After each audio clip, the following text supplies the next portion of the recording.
Défier les croyances. J'étais sur le point d'appeler le titre de cette conférence Défier ses croyances.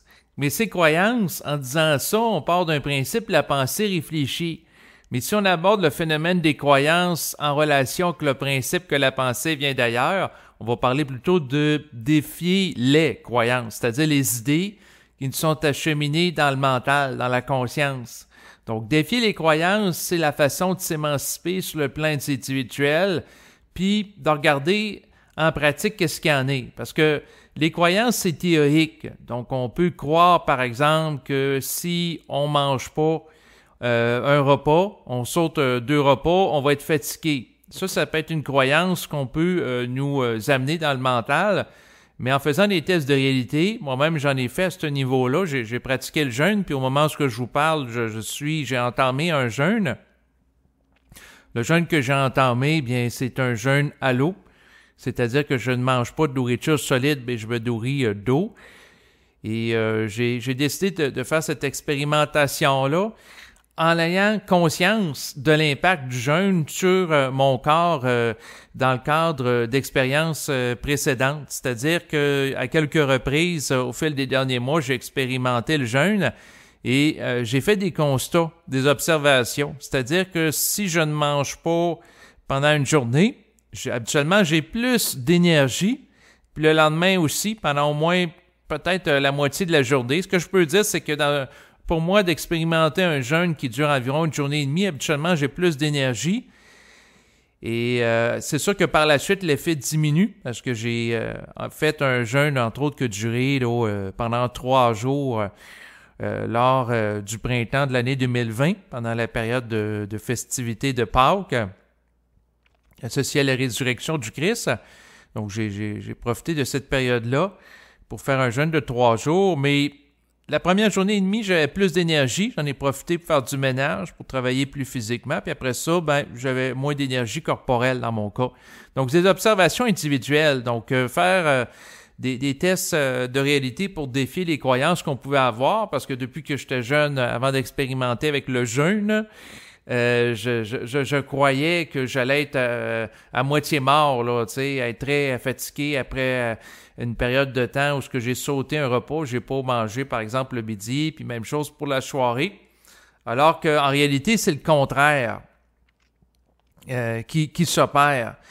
Et c'est sûr que ça va un peu à l'encontre du sens commun, parce que beaucoup de gens qui vont dire, ben là, si vous mangez pas, vous allez tomber fatigué, vous allez tomber amorphe. Mais le jeûne qui est vécu à court terme, dans mon cas, je parle pas pour les autres, ce que je peux dire dans mon expérimentation personnelle, c'est qu'à court terme, pour ce qui est d'une période entre quelques heures et une journée et demie, au contraire, j'ai plus d'énergie. Et j'ai décidé d'entamer un jeûne parce que dans les derniers jours, j'avais moins d'énergie. Au moment où est fait cet enregistrement, bien, on est encore en période de crise de coronavirus. C'est pendant le temps des fêtes de l'année 2020-2021. Et j'ai pas la possibilité de m'entraîner en salle comme à l'habitude pour dépenser mon énergie. Et c'est sûr que pendant ce temps-là, la SAQ, la Société des alcools du Québec, donc qui est une entreprise gouvernementale, bien est ouverte et j'en ai profité pour à plusieurs reprises dans les derniers jours boire du vin et manger aussi en bonne quantité, donc fêter le temps des fêtes sur le plan culinaire.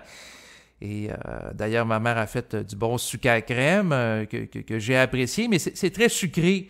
Donc j'ai beaucoup mangé, j'étais plutôt amorphe.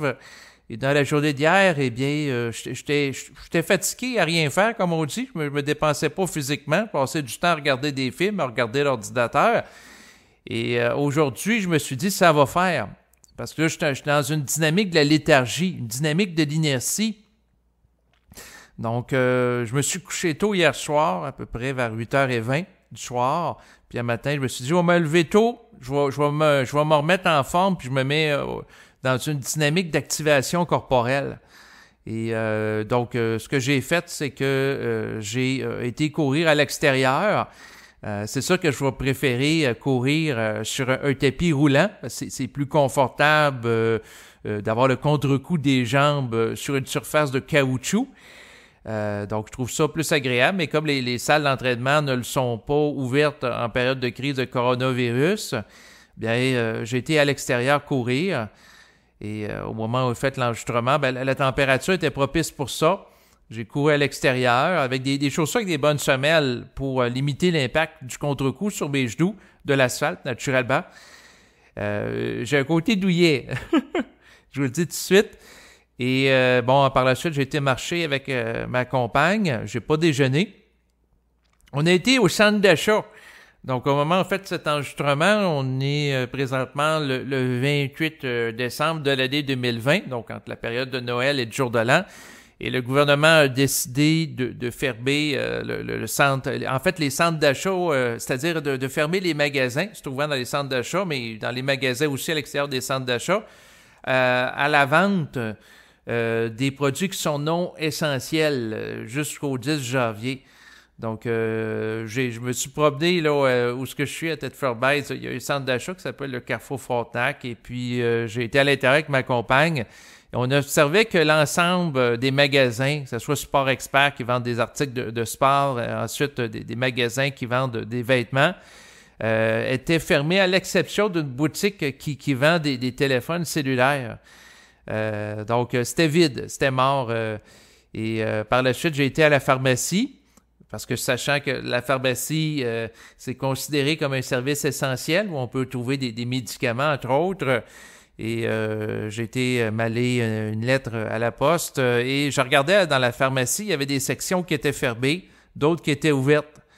Et ensuite, on a été chez Walmart, donc après avoir été à la pharmacie. Walmart, qui est un gros commerce ici au Canada puis aux États-Unis, là, avec une grande surface avec plein de produits. Puis là, ma curiosité, c'est sûr qu'en période de crise, il n'y a pas grand-chose à faire. C'était d'aller voir, constater sur place qu'est-ce qu'il en était vraiment. Parce que sur Facebook, il y avait des gens qui avaient pris des photos en lien avec le magasin Walmart où on voyait des rangées qui étaient fermées, qui étaient bloquées. J'ai vu la même chose dans des bulletins de nouvelles. Et là, j'ai décidé d'aller voir dans le concret c'était quoi. Donc, et puis, on s'est promené, moi et ma compagne, dans le Walmart, puis c'était tout simplement pour regarder qu'est-ce qui se passe par rapport à la crise. Des fois, j'ai l'impression que je suis un cobaye d'une expérience sociale inusitée. Donc, on a une émission ici au Québec qui s'appelle « Tester sur des humains ». Donc, il regarde le comportement des êtres humains par rapport, par exemple, à d'autres individus, et ainsi de suite. Et là, j'ai l'impression qu'on regarde un petit peu notre comportement, comment on se comporte, dans le sens que c'est sûr que il y a sans doute des forces gouvernementales qui regardent comment la population va se comporter par rapport aux mesures, si sont favorables ou non, voir s'il y a lieu de réajuster le tir. Mais on est dans une expérience sociale inusitée avec les mesures de confinement et autres. Et là, c'était de regarder dans le commerce, c'est quoi que les responsables du commerce jugeaient comme étant un bien essentiel ou non. Donc, la nourriture, ça, je m'y attendais que ça soit jugé comme un bien essentiel. Par contre, pour ce qui est des vêtements chez Walmart, donc les vêtements comme les manteaux qui sont chauds d'hiver, les gants, les mitaines, non, ça, c'est pas essentiel. Fait que c'est sûr qu'il faudrait pas que quelqu'un passe au feu pendant la période du temps des fêtes et que toute sa garde-robe soit incendiée. Parce que la personne, ça serait problématique pour elle. Hein? Ensuite, on se promenait, on a regardé, les produits de beauté, non, ça, c'est pas essentiel. Ensuite, les livres, c'est pas essentiel. Les jeux pour enfants, c'est pas essentiel. Donc, on voyait qu'il y avait des marchandises qui étaient bloquées. Des fois, ils prenaient une espèce de sac de poubelle pour carrément cacher une étagère au complet. D'autres fois, il y avait des cordons, comme dans la section des vêtements, qui étaient mis pour nous empêcher d'aller dans la section où habituellement là, les vêtements sont en vente. Donc, bon, c'était tout simplement de voir un commerce sous un autre œil en période de crise. Donc, parce que pour diminuer l'achalandage, entre autres dans les commerces, les centres d'achat, bien, le gouvernement a mis en place une consigne comme de quoi jusqu'au 11 janvier, il était interdit pour les commerces de vendre des biens qui ne sont pas jugés comme étant essentiels. Et c'est sûr que, bon, dans la période du temps des fêtes, surtout pour la période d'après Noël, où il y a des retours de cadeaux, le Boxing Day aussi, le 26 décembre, il y avait souvent de forts achalandages des centres d'achat. Donc, c'est sûr que cette mesure vise, entre autres, à contrer cela, dans l'optique d'éviter la propagation. Donc, un matin, j'ai pas mangé, j'ai bu de l'eau, je me suis entraîné physiquement. Ensuite, après avoir été au centre d'achat, ma compagne a mangé. Et pas obligé de m'accompagner naturellement là, dans cette activité de jeûne que j'ai entrepris aujourd'hui. Pendant ce temps-là, on a écouté un épisode d'une télésérie sur Netflix qui s'appelle Designated Survivor. Ça s'appelle en français le survivant désigné. Mais même si on l'écoute en français, ça s'appelle pareil de Designated Survivor. Et l'action se déroule à Maison-Blanche, donc aux États-Unis. Et là, il y a eu un complot qui est fait là, par rapport au président américain ainsi que des membres du Congrès qui sont tués. Donc, c'est comme ça que commence l'intrigue, le début de la télésérie, où il y a une attaque qui est faite par rapport au Congrès américain. Donc, c'est sûr que par la suite, toute l'intrigue repose là-dessus. Il y a des robots du cyber. Donc, j'écoute ça. Donc, pour les gens, c'est sûr que s'il y en a qui m'écoutent, qui aiment les intrigues à caractère politique, donc c'est très intéressant et ça me donne une idée un peu qu'est-ce qui peut se passer alentour du président. Dans le cas de la télésérie, ce que je trouvais ça intéressant, c'est qu'il y a eu une attaque, puis rapidement, le président américain a de la pression pour désigner comme étant le responsable de l'attaque un membre d'un groupe terroriste. Donc, une vidéo par la suite est diffusée de ce membre-là terroriste pour amener les Américains à se rallier contre le terrorisme, naturellement. Et c'est sûr que stratégiquement, la vidéo est dévoilée par un membre d'administration du gouvernement dans la télésérie au moment où la légitimité du gouvernement est questionnée, parce que c'est sûr que une fois que les membres du Congrès sont décédés, il reste le survivant désigné. Et c'était pas quelqu'un qui s'était présenté aux élections qui avait été élu comme le président américain qui va prendre sa place. Donc, la personne n'a pas été élue d'une manière démocratique et tout simplement là parce que c'est la survivante désignée. Et sa légitimité est questionnée. Et pour faire diversion, parce que les gens pourraient douter de sa compétence, etc., rapidement, une vidéo est mise en ligne pour occuper l'opinion publique, les médias sociaux, comme de quoi qu'il y a un méchant terroriste qui a accompli l'attentat qui a amené la destruction là, d'une partie du Capitole aux États-Unis où il y avait les membres du Congrès alors que le discours de Ludon était prononcé. Donc, on voit que l'idée de la menace terroriste peut être utilisée pour faire diversion, pour amener l'attention du public à centrer sur autre chose. Donc, c'est intéressant comme stratégie, puis il y a beaucoup de stratégies comme ça politiques qui sont dévoilées à travers l'enregistrement. Fait que ça m'éduque. Puis en même temps, c'est divertissant parce qu'il y a beaucoup d'intrigues. Et puis c'est sûr que par rapport à ça, il y a plusieurs épisodes. Donc, j'ai commencé à écouter ça pendant le temps des fêtes. Je suis très satisfait. Fait que c'est pour ça que je voulais vous le mentionner. Donc, sinon, pour ce qui est du thème de l'enregistrement d'aujourd'hui, qui est défier ses croyances, pendant que ma compagne mangeait, j'écoutais avec elle, on a écouté 2 épisodes. Ensuite, j'ai été capable de faire mon yoga. J'ai plein d'énergie. Ensuite, j'ai fait du ménage. J'ai passé l'aspirateur, la balayeuse chez moi pour nettoyer les planchers. Et là, j'ai toujours d'énergie, donc j'ai décidé de faire un enregistrement.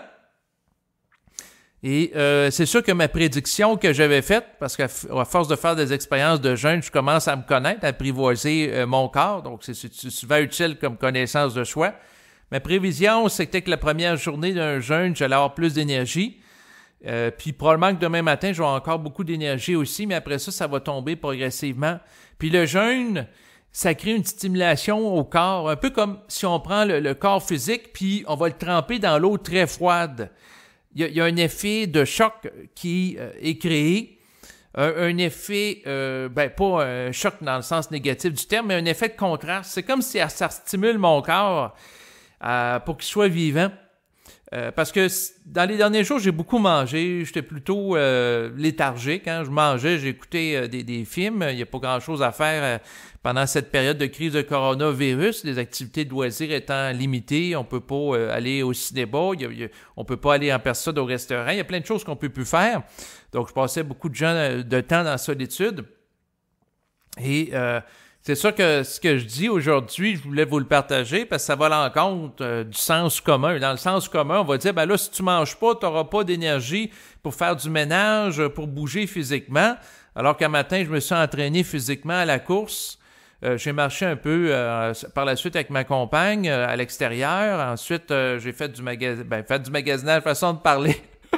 Il n'y avait pas grand-chose à acheter quand je me suis présenté dans le centre d'achat. Ensuite, après-midi, j'ai fait des mouvements de yoga pendant une bonne période de temps.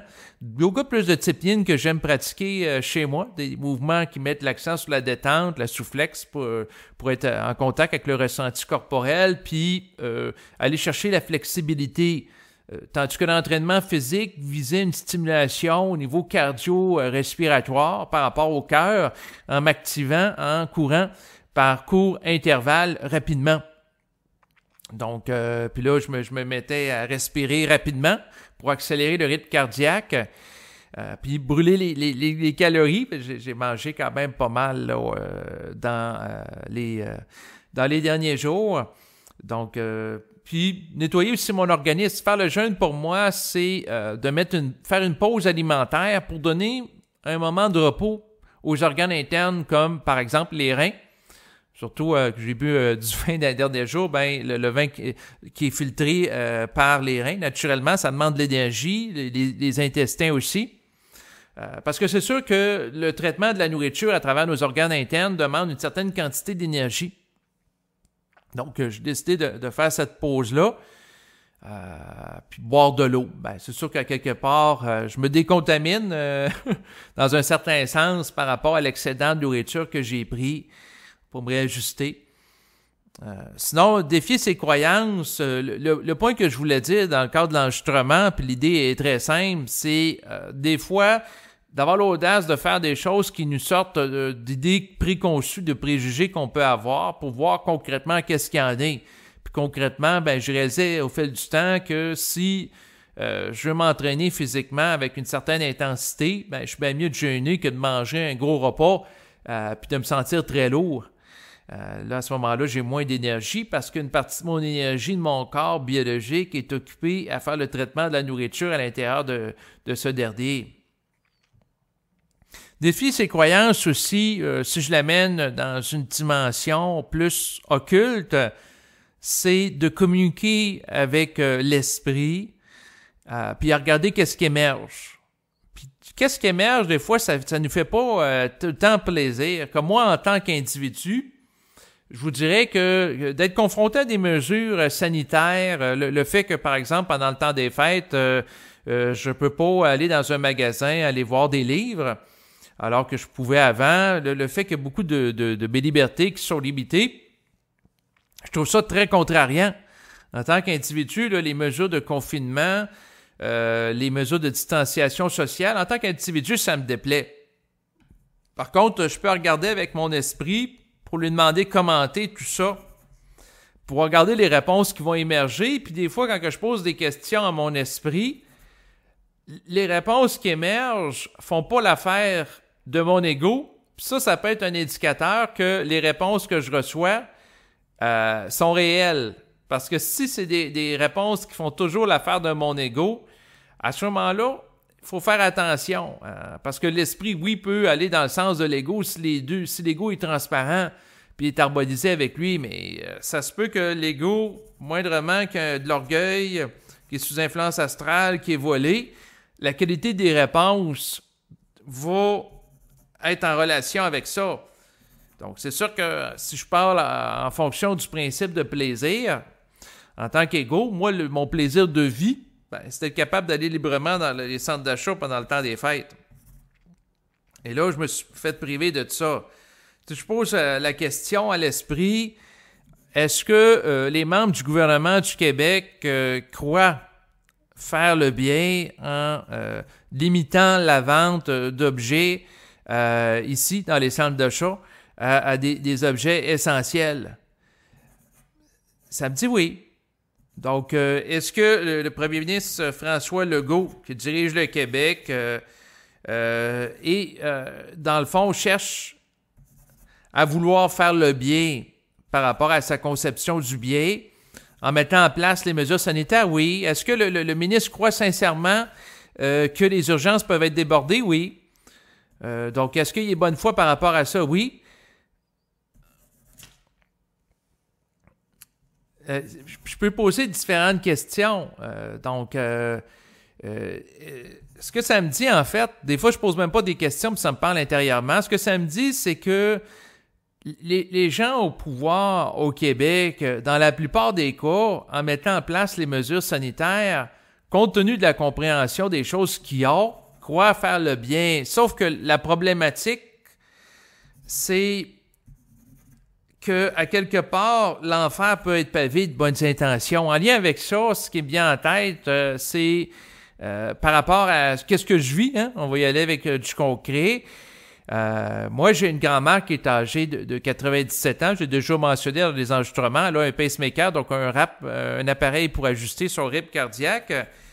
Et puis, dans le fond, par rapport à l'idée qu'elle voit des gens ou non pendant le temps des fêtes, à la différence des autres années, moi, en tant qu'individu, mon point de vue par rapport à ça, c'est que c'est l'individu individuellement qui a à prendre la décision à savoir s'il assume ou non le risque d'être contaminé potentiellement si cette personne-là rencontre d'autres personnes en personne. C'est à l'individu lui-même de prendre la décision pour lui, qu'est-ce qu'il en est. C'est sûr si la personne est lucide, là, on ne parle pas de quelqu'un qui est atteint sévèrement d'Alzheimer, là, ou que des pertes cognitives significatives, mais si la personne est encore lucide, c'est à elle de décider. Donc, ça, c'est ma perspective. Mais pendant ce temps-là, ce qu'il faut comprendre, c'est que j'ai un oncle que lui, il n'est pas intéressé à ce que ma grand-mère voie des gens. Puis lui, il veut bien faire pour la protéger parce qu'il a peur. Il a peur que ma grand-mère attrape le virus. Il a peur qu'elle en meure. Fait que lui, son intention, c'est de bien faire, c'est de protéger ma grand-mère. Mais le point, c'est que son désir de protéger ma grand-mère s'impose, cherche à s'imposer à elle. Donc, à faire ingérence dans sa vie. Donc, c'est là où ce qui peut arriver des situations où des gens bien intentionnés comme cet oncle vont faire interférence sur la vie de d'autres personnes en croyant sincèrement faire le bien, mais en ne voyant pas qu'en faisant ça, ils vont dominer l'autre. Et surtout dans un cas où ce que ma grand-mère est encore lucide. Si elle ne serait pas lucide, ça serait autre chose. Mais là, elle est encore lucide, donc elle est encore habilitée à prendre des décisions, à savoir si elle voit des gens ou non. Pour moi, c'est individuel. Donc, c'est sûr que, dans le fond, par rapport à tout ça, ce qu'il faut regarder, c'est qu'il y a plein de gens de bonne intention. Il y a des gens dans le domaine de la santé que pour eux, de vacciner des personnes âgées, c'est très bon. De faire la promotion du vaccin, c'est bon pour la population. Il y a plein de gens bien intentionnés qui veulent protéger les autres avec grande sincérité. Donc, c'est sûr qu'il faut avoir ça à l'esprit lorsqu'on est en contact avec la réalité auquel on est confronté de crise de pandémie. Il y a des gens de haute spiritualité et qui ne voient pas qu'à travers leurs agissements, ils dominent, puis dans certains cas, ils vont dominer malgré eux. Et c'est ça qui est subtil, puis il est particulier à composer avec... c'est les gens qui s'imposent aux autres. Et tant que la personne vibre à la peur, elle peut avoir tendance à dominer parce que lorsque la personne a peur, eh bien, elle va chercher à contrôler. Et quand on contrôle, ben, ça mène à la mise en place de mesures comme, par exemple, on voit là avec les magasins où ce que les biens qui sont jugés par le gouvernement comme étant non essentiels, qui ne peuvent pas être vendus. Donc, ça amène des agissements comme ça. Donc, c'est sûr qu'il y a des gens qui vont loin par rapport à Internet. Ils vont dire que, bon, les dirigeants, ça donne des différents pays, des rituels sataniques Puis il y en a qui vont dire qu'ils vont changer en extraterrestres reptiliens où il va y avoir des abus sexuels, rituels de jeunes enfants. Donc, par rapport à tout ça, il y en a qui amènent ça loin. Je dis pas que ça n'existe pas, là. Mais ce que je capte vibratoirement, je vais prendre la situation du Québec, là. Par rapport à François Legault, qui est le premier ministre du Québec, ce que ça me dit intérieurement par rapport à sa gestion, dans sa gestion de mettre des mesures sanitaires, il croit bien faire. Et ce que ça me dit par rapport à ça, c'est sûr que cet individu-là vibre à la paire, puis il n'y a pas une conscience multidimensionnelle du réel. Et c'est sûr que s'il y a des gens qui accusent lui de pratiquer des rituels sataniques, faire partie d'un ordre satanique, moi ce que ça me dit, c'est non. Il ne fait pas partie d'organisation de cette optique-là. Par contre, ce que ça me dit, c'est qu'il est en contact avec des organisations internationales comme l'ONU, qui cherche à faire pression sur les politiques du gouvernement. Il est en contact avec des lobbies et des gens d'affaires. Il est en contact avec des gens de l'industrie pharmaceutique qui ont aussi leur influence, qui cherchent à influencer en fait le gouvernement. Donc, je vais poser des questions par rapport à d'autres sujets à mon esprit. Puis je vais regarder qu'est-ce qui émerge. Croyez pas ce que je dis, hein? Vérifiez par vous-même. Est-ce que la crise sanitaire actuelle va se régler rapidement? La réponse, c'est non. Est-ce qu'on en a encore pour plusieurs mois? La réponse, c'est oui. Puis ce que ça me dit, c'est que c'est un petit peu comme l'influenza, ce qu'on appelle communément la grippe saisonnière par temps froid. Donc, la grippe qui peut avoir cours à l'automne, également à l'hiver. Donc, tant que la température est froide traditionnellement, et ça, c'est un secret pour personne, le cas de gens contaminés par la grippe est plus élevé. Et ce que ça me dit intérieurement, c'est la même chose par rapport au coronavirus. Donc, autrement dit, jusqu'à temps que la température devienne plus chaude, probablement au mois de mai, probablement qu'on va avoir encore des restrictions quand même assez importantes dans les différentes régions du Québec. Puis par la suite, lorsque la température devient plus chaude, à ce moment-là, le nombre de cas va sans doute diminuer et ça va être plus facile à gérer. Donc la voyance que je peux faire dans une certaine mesure par rapport à ça, c'est ce que ça me dit. Ou sinon, ce que ça me dit, des fois, c'est confrontant parce que des fois, ce que ça me dit intérieurement, arrêtez de vous casser la tête par rapport au coronavirus, occupez-vous de votre vie. Là, ça faisait plusieurs journées que ça me disait ça, puis j'étais un petit peu léthargique à regarder sur YouTube des danseurs d'alerte ou des vidéos ou des téléséries. Ben, en fait, la télésérie, le Survivor désigné, ben, j'ai commencé à regarder ça en temps des fêtes que je parlais tantôt. Puis là, je vois qu'il y a plusieurs épisodes sur plusieurs saisons. Fait que j'en ai encore pour plusieurs heures. Puis ça me change les idées. Mais le point, ce que ça me dit, c'est de me mêler de mes affaires puis continuer à faire, m'entraîner physiquement. Ensuite, les exercices d'étirement, de yoga. Ensuite, passer du temps agréable avec ma compagne. Donc, avoir un mode de vie sain. Ce que ça me dit, c'est pas de céder à la peur. Parce que quand on a peur de quelque chose, c'est ce qui fait des fois qu'on va passer plus de temps à écouter la télévision. Donc, c'est une nouvelle qui occasionne la crainte, l'anxiété. Souvent, les gens vont porter plus attention à ça que si c'est une nouvelle qui est joyeuse. Donc, puis les gens sont programmés à la base par rapport à ça sur le plan biologique, dans le sens que les ancêtres des êtres humains actuels, lorsqu'ils entendaient, par exemple, le bruit d'un animal sauvage qui rugit, ben, ils pouvaient avoir peur et concentrer leur attention sur ce stimuli auditif plutôt que d'accorder leur attention, par exemple, sur le son d'une rivière qui coule tranquillement. Pourquoi? Ben, c'est la question de l'instinct de survie.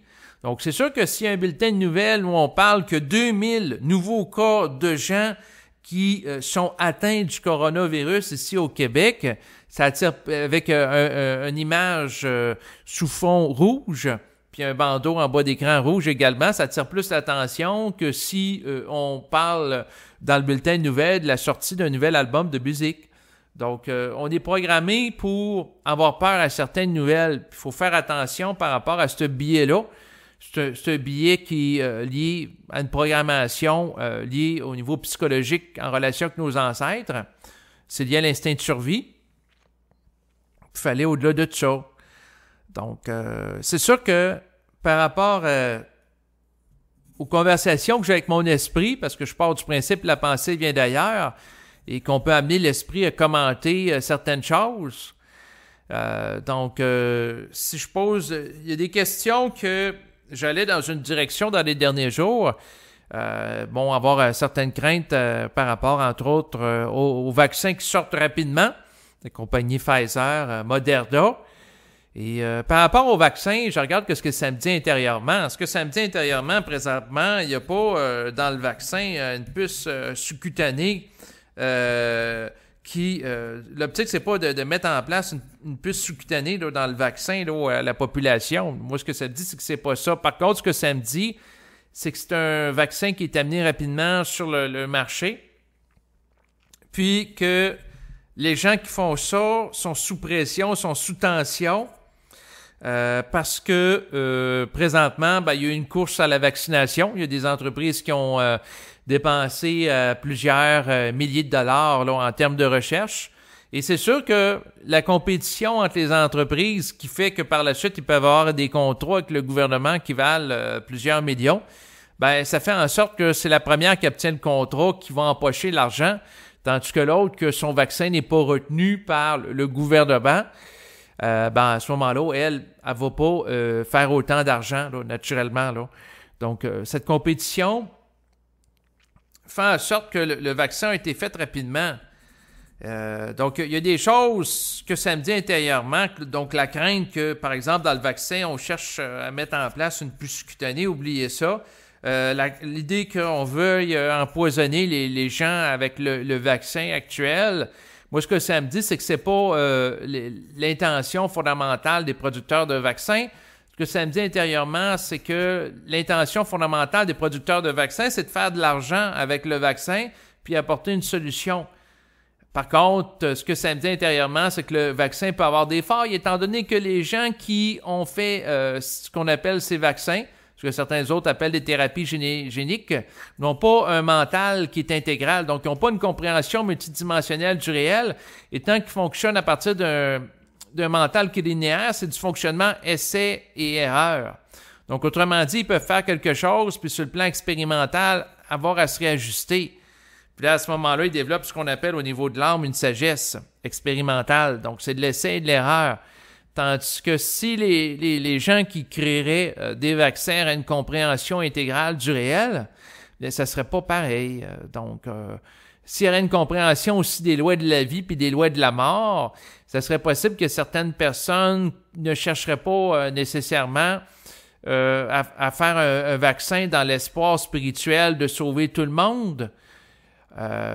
Parce que, à quelque part, réaliseraient que c'est pas tout le monde qui ont nécessairement à survivre par rapport au coronavirus. Donc, c'est sûr que ce que ça me dit intérieurement, puis il y a des choses qui sont pas nécessairement politiquement correctes, qui font pas nécessairement plaisir au beau discours rassembleur de politiciens, mais ce que ça me dit intérieurement, c'est que le coronavirus peut servir à faire le ménage par rapport à des individus. Donc, il y a des gens qui, dans le fond, ils ont à sortir de la programmation planétaire et d'attraper le coronavirus puis d'en décéder, comme d'attraper l'influenza puis d'en décéder. Ça peut s'inscrire dans une dynamique d'événements qui sont en relation avec un processus d'exfiltration d'une âme d'un système de vie, c'est-à-dire la sortie d'une âme d'un système, on parle ici du système terrestre, pour aller ailleurs. Donc, autrement dit, ce qui intéresse les plans de la lumière, ce que ça me dit intérieurement, c'est le potentiel évolutif d'une personne. C'est pas le garder dans un état de stagnation évolutive pendant 20 ans là, dans une résidence de personnes âgées à pas faire grand-chose. Là, je caricature. Faut pas que... c'est intéressant. Ce que ça me dit, faites attention à ce que vous dites parce que votre propos pourrait paraître comme étant méprisant. Je vais réajuster ça. Ce que ça me dit, c'est que dans certains cas, il y a des gens qui sont des retraités dans des résidences de personnes âgées, puis la dynamique des échanges qu'ils ont avec d'autres retraités ou avec le membre hospitalier participent à des ajustements de l'ego. Donc, à ce moment-là, ces individus-là ont une fonction. Par contre, il y en a d'autres qui n'ont pas nécessairement une fonction.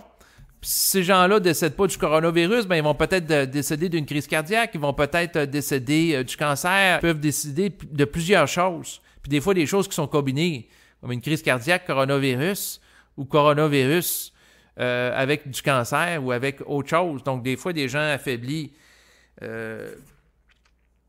Le point par rapport à ça, le coronavirus, dans le fond, là, vous voyez, ça bloque un peu, là. Mais ce que ça me dit, c'est que les coronavirus vont amener aux systèmes gouvernementaux à voir plus clair par rapport aux failles qui étaient déjà présentes. Donc, si par exemple, le système de santé québécois par rapport aux hôpitaux, les urgences, les résidences de personnes âgées, il y avait des failles importantes, ben le fait d'être exposé à la menace d'un virus va mettre davantage en lumière ces failles-là. Et si les membres du réseau hospitalier, si les syndicats, si les gouvernements tirent profit de la compréhension des lacunes du système, ben, ils vont apporter des ajustements intelligents. Mais ce qui empêche d'avoir des ajustements intelligents de se produire, c'est toujours l'orgueil. Si, par exemple, les syndicats sont très orgueilleux, qu'il n'y a pas nécessairement une volonté d'ajustement à l'événement, ben, ils vont être réfractaires à certains éléments amenés par le gouvernement. Et si le gouvernement est très orgueilleux, ben, il ne remettra pas en question sa façon de gérer les hôpitaux. Puis, il peut, à ce moment-là, accuser, s'il y a des éclosions, les gens de la population en général, pour pas, à quelque part, mettre son ego sur la table, sur la place publique. Donc, au lieu de reconnaître ses torts, si les dirigeants du gouvernement sont orgueilleux, ben, qu'est-ce qu'ils vont faire? Ben, ils vont accuser les gens de la population. Et ce que ça me dit intérieurement, c'est d'être capable de réaliser, en regardant les agissements du gouvernement et les membres de la société, c'est quoi leur faille? Si un gouvernement, par exemple, va accuser une minorité qu'elle va appeler de complotistes, de conspirationnistes, qui vont faire de la désobéissance civile aux consignes qui sont amenées, puis tenir la responsable entièrement du nombre de cas qui, par exemple, peut augmenter de coronavirus totalement cette frange de la population, ben à ce moment-là, ça nous permet de nous renseigner que sur le fait que le gouvernement cherche à avoir un bouc émissaire pour le tenir responsable de tous les maux de la société. Donc, si ça va pas bien, c'est pas de ma faute, c'est de la faute d'une minorité. Donc, que le gouvernement cherche à mettre en échec une minorité, puis de rallier la population en disant, c'est de la faute d'une minorité si ça va mal, pour qu'il y ait un ennemi commun, pour que l'attention des gens soit centrée sur cette minorité qui est qualifiée d'irresponsable ou de covidio par certains chroniqueurs québécois. Ben, ça peut servir à faire diversion par rapport au cafouillage du réseau de la santé, puis camoufler ça, puis masquer ça. Ça peut avoir ça comme fonction. Donc, c'est pour ça que la série que j'écoute, le survivant désigné, où il est question que le gouvernement cherche, par exemple, à faire diversion en blâmant un terroriste de l'attaque du Capitole aux États-Unis dans la télésérie, alors qu'il y a le complot a été orchestré par d'autres personnes à l'interne. Ben, c'est intéressant parce que ça nous permet de faire avoir une tactique politique qui peut être utilisée. Puis là, on voit dans la tactique politique qui est utilisée présentement, c'est qu'une minorité qui est blâmée. C'est la même tactique en passant qui avait été utilisée dans l'Allemagne nazie. Lorsque ça allait mal en Allemagne nazie, en fait, avant l'Allemagne nazie, devrais-je dire, à cause de suite à la Première Guerre mondiale, le gouvernement allemand était lourdement endetté. Et là, qu'est-ce qu'il faisait? Ben, les membres du parti nazi, ils accusaient les Juifs, ils accusaient les banquiers juifs. Donc, c'est les Juifs qui étaient désignés par cette société comme étant le bouc émissaire, responsable de tous les maux sociaux. Et par la suite, c'est sûr que ça a amené à une escalade, une stigmatisation sociale des Juifs, à leur retirer progressivement des droits sociaux. Le droit, par exemple, si on pense à la Pologne qui a été envahie par les nazis, donc les Juifs ne pouvaient pas aller dans un café, ils ne pouvaient pas aller marcher sur le trottoir, ils ne pouvaient pas s'asseoir sur un banc de parc, et ainsi de suite. Donc une dégradation des droits. Et c'est sûr que présentement, ce qu'on observe, les boucs émissaires du gouvernement puis de Legault, c'est ceux qui sont qualifiés de conspirationnistes, ceux qui sont considérés comme covidiaux, qui vont pas embrasser le discours officiel, qui dans certains cas vont critiquer. C'est sûr que ça me dit intérieurement que oui, il y a des gens qui vont critiquer le gouvernement, puis c'est exagéré dans leur critique. Ça manque d'ajustement, ils sont sous influence astrale, puis sont en réaction à l'astralité du gouvernement. Autrement dit, c'est plus que le gouvernement va chercher à mettre en place des mesures de contrôle, de répression sociale, parce que les membres du gouvernement peuvent avoir sincèrement peur de la menace du virus. Donc, à ce moment-là, les gens en réaction par rapport à ça peuvent naturellement avoir peur du gouvernement puis de la mise en place d'une dictature. Mais la subtilité de qu'est-ce qui se passe, c'est que des mesures de contrôle sont mises en place très fortes, comme d'empêcher les réunions publiques, la menace qu'il y ait des amendes, ensuite d'instaurer un climat social de délation. Il est sans doute possible qu'il y ait des membres du gouvernement qui vont dire non, on ne cherche pas à mettre en place une dictature, on cherche à lutter contre le coronavirus. Puis ce que ça me dit intérieurement, c'est sûr qu'en tant qu'égo, c'est plate de voir ça comme de capter ça comme ça, mais c'est ce qui m'émerge, c'est que ces gens-là sont sincères. Ces gens-là ne cherchent pas à mettre en place une dictature, ils cherchent à lutter contre le coronavirus avec des mesures, mais implicitement, lorsqu'on fait la lecture de qu'est-ce qu'ils font au nom de la peur, de renouveler à tous les 2 semaines l'état d'urgence, mettre en place des mesures de plus en plus grandes de contrôle de la population, c'est des mesures qui vont dicter les comportements, puis c'est pas des mesures qui ont été votées par la population générale. Il n'y a pas eu des élections à ce sujet-là. Moi, j'ai pas voté une élection pour ne pas célébrer Noël cette année, bien entendu. Ben non. C'est pas en fonction des citoyens. Mais le gouvernement dit « Ah, on va imposer ça aux citoyens. Les citoyens ne savent pas ce qui est bon pour eux autres. » Donc, ça infantilise les citoyens.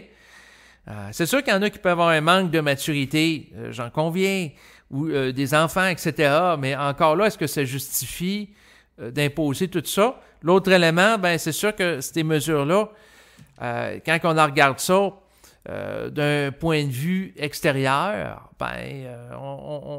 on peut se poser la question à quel point c'est justifié puis à quel point c'est efficace. Mais moi, ce que ça me dit intérieurement, c'est que dans le passé, j'ai jugé sévèrement le gouvernement.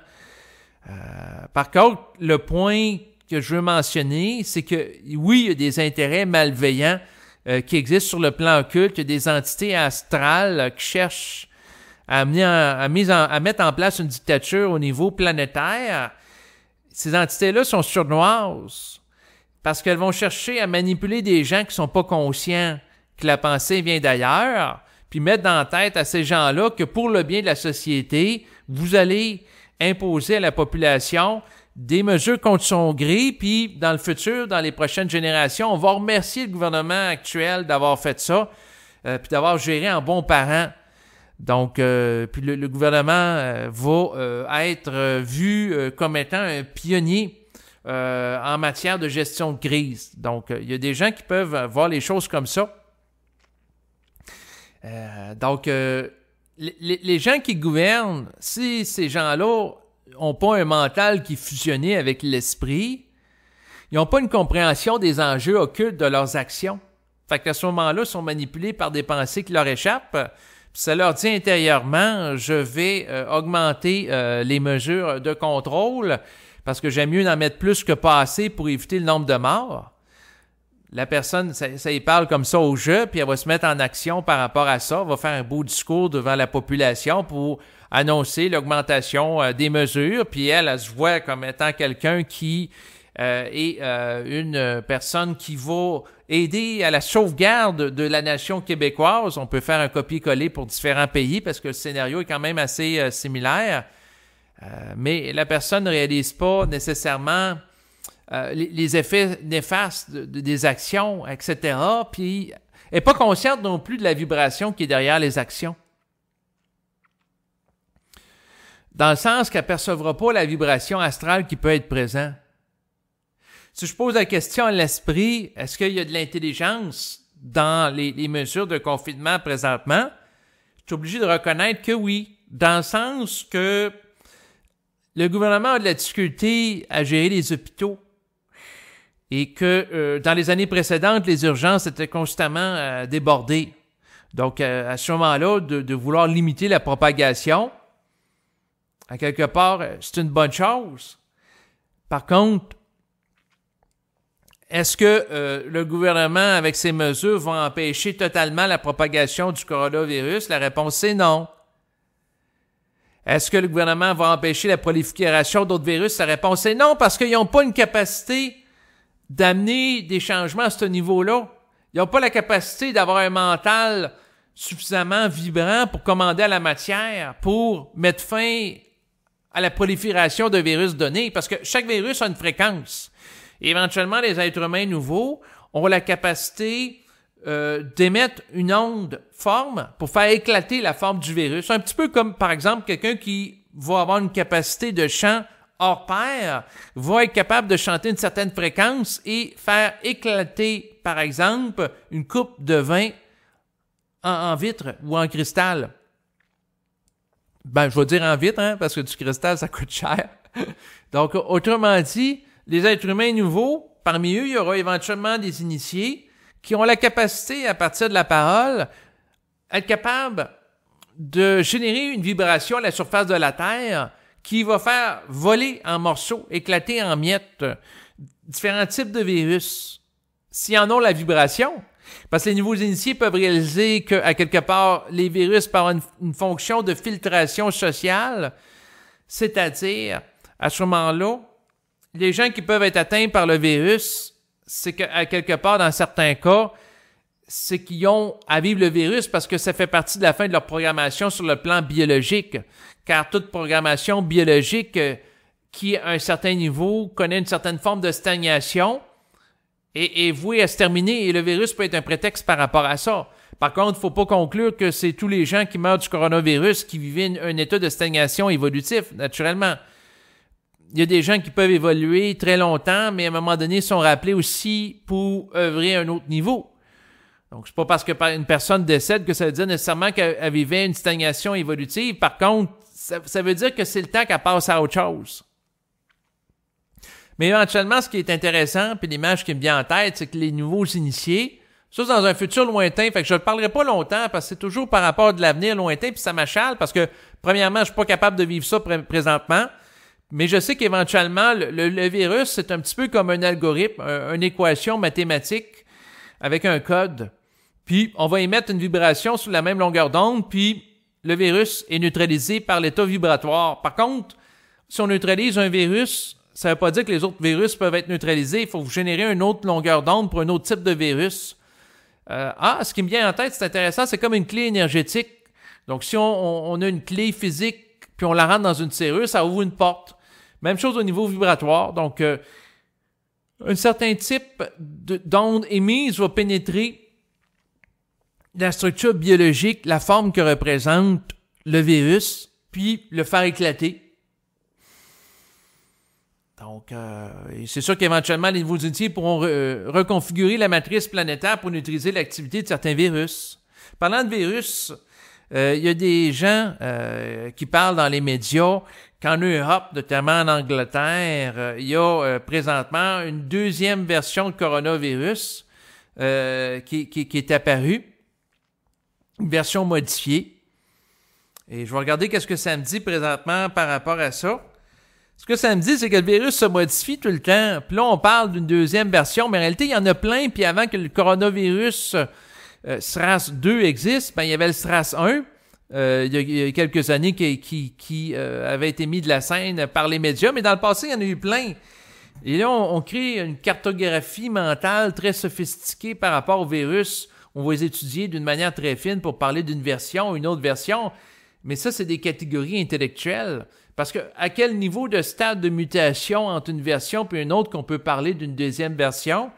Ben, il faut qu'il y ait des micro-modifications suffisantes pour en venir à ça. Puis ça, c'est de la cartographie. C'est un petit peu comme, par exemple, on va parler de la couleur rouge et on va mettre un petit peu de jaune, on va dire c'est du orangé. Bon, ben on peut créer des sous-catégories. On peut dire qu'il y a un orangé un peu plus rougeoyant, un peu plus foncé, puis un autre orangé qui est un peu plus pâle, qui va tirer plus sur le jaune. Mais ça, c'est en lien avec un mental intellectuel qui analyse les choses. Et on peut créer, étant donné l'attention médiatique qu'a le coronavirus à l'heure actuelle, on peut créer des catégories très fines pour catégoriser le virus puis parler de ses mutations. Mais été dans la nature, il y a eu plein de versions du coronavirus dans le passé. Puis je vous annonce en primeur qu'il y en aura plein aussi des nouvelles. Parce qu'il y a des mutations. Et c'est sûr que ça fait partie de la vie. Par rapport à l'objet de l'enregistrement qui était de défier ses croyances, l'un des défis que vous pouvez faire dans votre vie, c'est de parler à voix haute par rapport à quelque chose qui vous pose problème, qui vous contrarie, pour regarder qu'est-ce qu'il y en est. Tu sais, si je réfléchis aux agissements des gouvernements à l'heure actuelle, en particulier celui du Québec, je vais parler d'où ce que je suis, parce que je vis dans la province du Québec, je vais dire, le gouvernement, ça n'a pas de bon sens, telle action qu'il fait. Puis ce que ça me dit intérieurement, c'est que pour les membres du gouvernement, ça a du bon sens pour telle ou telle raison, puis eux autres croient bien faire, et ainsi de suite. Donc, dans le fond, être capable de parler à voix haute permet d'avoir une lecture par rapport à certaines choses. Et c'est sûr que ça nous permet de recadrer aussi certaines situations, certains événements. Et c'est sûr que par rapport à la crise, si je pose la question à l'esprit, c'est quoi qui va nous amener à sortir de la crise du coronavirus? L'information m'est voilée. Ce que ça me dit intérieurement, puis on verra bien, parce que là, ça se peut que ce qui me parle à l'intérieur se trompe, ou ça change, parce que tout bouge tout le temps. Ce que ça me dit, c'est que ce qui va arriver, c'est que il va y avoir une saturation de la population par rapport aux mesures qui va arriver à un moment donné, qui va faire en sorte que les gens vont être capables d'aller au-delà de la peur. Puis ils vont exiger plus d'explications au gouvernement. Puis c'est l'instinct de survie qui va être mis en activité à mesure qu'il va y avoir des faillites personnelles au sein de la population, puis une tension énergétique. Autrement dit, il y a des gens qui vont oser de plus en plus demander des comptes au gouvernement. Ce que ça me dit, c'est qu'il va y avoir une augmentation du nombre de poursuites qui va être fait à l'égard du gouvernement du Québec, entre autres. Puis des gens qui n'osaient pas parler puis critiquer le gouvernement vont oser le faire. Et c'est quand que les personnes n'ont plus rien à perdre que les gens vont se mettre en action. Mais si je pose la question à l'esprit, fondamentalement, l'histoire des mesures, est-ce que c'était justifié par rapport à la faiblesse du réseau de la santé? Ça me dit oui, totalement. Donc, ce que ça me dit intérieurement, puis là, je suis plus en paix avec la situation, que j'ai accepté dans certaines mesures de la situation, parce que ce que ça me dit, l'image me vient en tête, parce que j'ai écouté un reportage il y a quelques jours, donc du mémorial qui ressurgit à travers cet enregistrement, où il y avait un animateur radio qui disait que dans les 10 années précédentes au Québec, les urgences étaient toujours débordées au mois de janvier. Puis c'est des faits. Pourquoi? Parce que depuis longtemps, le réseau de la santé est mal géré, ce qui fait en sorte... Puis il n'y a pas de correctifs significatifs qui sont mis en place, ce qui fait en sorte que depuis 10 ans, il y a des débordements dans plusieurs urgences québécoises, des hôpitaux. Puis c'est sûr que si la tendance se maintient, qu'est-ce qui va arriver pour l'année 2021? C'est un débordement de l'urgence. Donc, le gouvernement, pour freiner ça, ils ont mis en place des mesures assez draconiennes pendant le temps des fêtes, à empêcher les rassemblements, etc. Mais le point qui échappe au gouvernement, c'est une perspective multidimensionnelle, entre autres par rapport aux effets collatéraux, des dommages qu'ils peuvent occasionner, puis aussi d'une compréhension que les gouvernements peuvent pas tout contrôler et que si les gens meurent pas du coronavirus, ils vont peut-être mourir d'une chute dans l'escalier, ils vont peut-être mourir... chute dans l'escalier, c'est un petit peu extrême, là. À part si c'est un escalier qui a 5 étages, peut-être pas d'un étage, mais là, si la personne tombe en bas de 5 étages, peut-être, ou d'un accident d'automobile. Donc, la vie va occasionner d'autres éléments. C'est sûr que les membres du gouvernement, leur mandat ça va être naturellement de préserver la vie de la population. C'est un mandat qui est valide, qui est valable en ce sens, mais c'est toujours de regarder les contre-coups. Si, par exemple, je prends le cas de ma grand-mère de 97 ans, si elle s'est imposée de ne pas voir des gens, puis elle ne meurt pas du coronavirus, mais elle meurt d'ennui parce qu'elle est toute seule chez elle, est-ce que c'est plus intelligent ou d'empêcher une dame comme elle de 97 ans, on ne sait pas si ça va être encore vivante dans un an pour célébrer nouveau Noël. Donc, sous prétexte de la protéger d'une menace d'un virus qui pourrait entraîner la mort, on l'empêche de célébrer Noël, puis finalement, avec les proches, puis de les voir pendant le temps des fêtes, puis peut-être dans 2 mois, elle va être décédée lié à un malfonctionnement de son cœur associé au fait que, justement, elle a un pacemaker, puis le pacemaker, ben, la batterie n'est pas éternelle, c'est à peu près 10 ans en moyenne. Donc, peut-être qu'elle va être morte dans 2 mois, puis finalement, avec le recul, on va se réaliser qu'on lui a empêché de voir ses proches pendant le temps des fêtes, mais en réalité, est morte, puis elle ne pourra pas les voir de nouveau pour célébrer le temps des fêtes. Donc, il y a des enjeux comme ça aussi qui sont à prendre en considération. Et c'est sûr que ça demande une subtilité dans le discernement.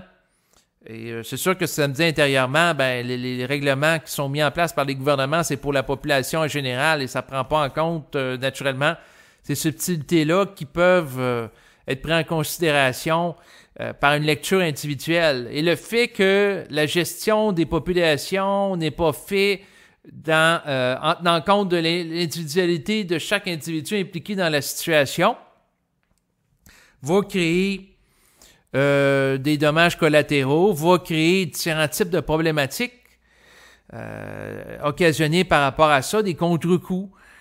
Et tant que les gouvernements gèrent pour la masse et c'est leur fonction, en passant à l'époque actuelle, il y aura toujours des contre-coups puis les décisions ne seront jamais parfaites.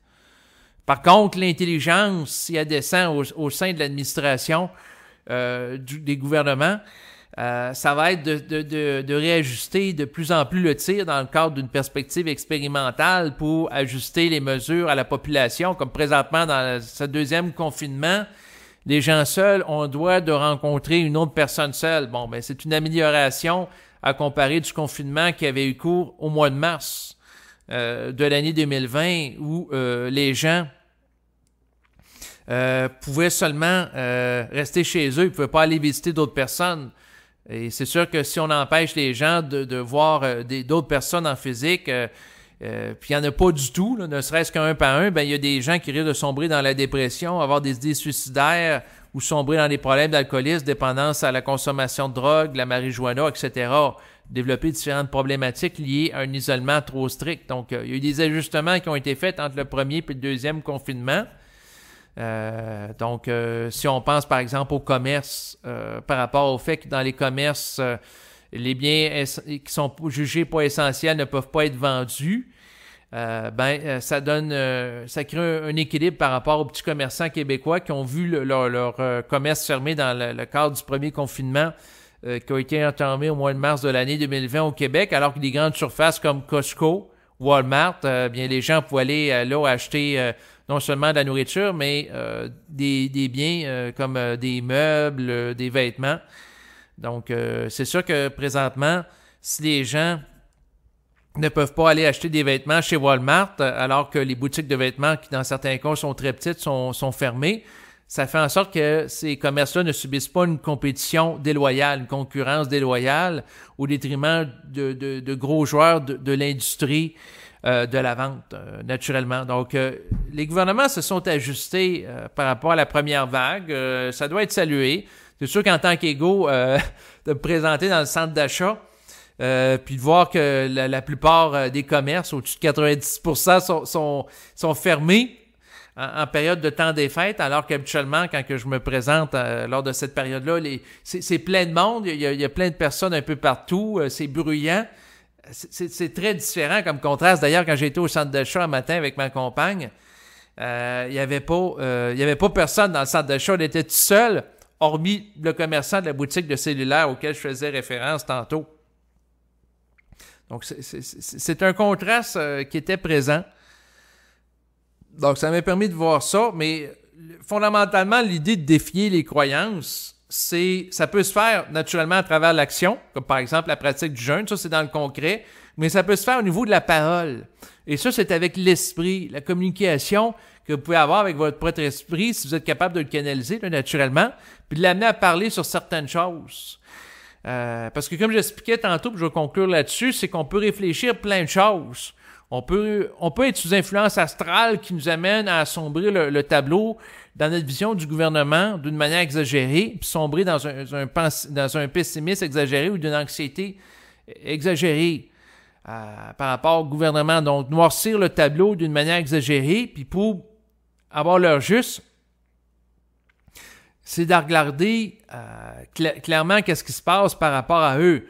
Par contre, l'idée qui est, entre autres, une conspiration qui existe, moi, je suis dans l'optique que oui, mais par rapport à des entités astrales qui cherchent à agir contre l'être humain à son insu, en lui voilant que la pensée vient d'ailleurs, puis en cherchant à l'influencer malgré lui, en tant qu'individu, pour le retarder dans son évolution puis l'amener à vibrer à la peur. Donc, la conspiration, pour moi, c'est tout simplement des entités dans l'invisible qui vont vampiriser les énergies des êtres vivants en les amenant à croire à des choses extrêmement épeurantes pour les garder dans un état d'inertie. Donc, c'est sûr que si la personne écoute des documentaires sur Internet où il est question que des membres du gouvernement veulent faire un génocide mondial à travers la vaccination, ben, puis la personne croit à ça, puis elle a peur, ben, c'est malsain.